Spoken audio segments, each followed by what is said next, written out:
Welcome to Standard Chartered Money Insights, a podcast series by Standard Chartered Bank that brings you market views and insights on the go.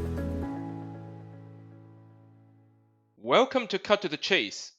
Today is Tuesday, the 21st of October. I'm Daniel Lam, your host for the podcast. Yesterday, we gave this statistic in the US that AI-related stocks, since ChatGPT launch in November 2022, have accounted for 75% of S&P 500 returns, 80% of earnings growth, and 90% of capital spending growth. So this dominating performance from AI-related stocks in the US since the launch of ChatGPT is a key reason why the US company have been going strong over the last few years, despite weaknesses at times. So for example, The Economist were estimating a 60+% probability of a recession in the US during the summer of 2024. They were underestimating the power of the IT companies and their potential to contribute to the US economy.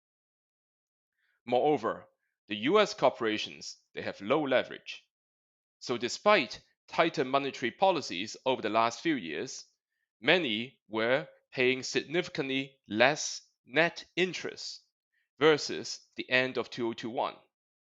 As a result, profit margins have remained strong.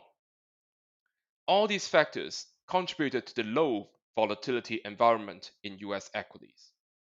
Now, what could make the markets more volatile or more vulnerable? Well, first of all, the index volatility is low because of the lack of correlation among sectors and also amongst the key mega cap stocks in the US. So what do I mean by the lack of correlation? So let's suppose the index only has two stocks and each takes up 50% of the weighting in the index. If stock A moves up by 10% in one day, while stock B moves down by 10%, then the index is actually staying flat, i.e. low volatility, but there were a lot of movement in the two individual stocks. It is just that these big moves cancel each other out, which is what I meant by the lack of correlation. So the growth stocks in the US have been performing strongly, but other stocks have been lagging behind. Single stock volatility in the US is actually currently at its median level since 1990, but the index volatility is in its lowest decile since 1990.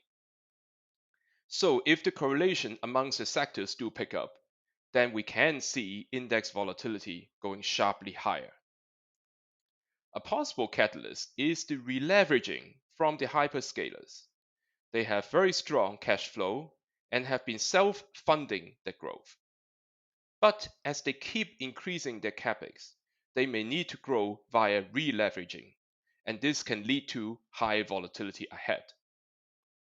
The other risk is the weakening of the US labor market. Now, Fed's rate cuts can soothe growth in the US, but any whiff of the return of high inflation can tie down the hands of the Fed, including re-escalations of trade tensions between the US and China. That is all from me for today. As always, if you enjoy this podcast, please don't forget to rate and like it. Thanks for listening, and we wish you a happy day ahead. Thank you for listening to Standard Chartered Money Insights, a podcast series by Standard Chartered Bank.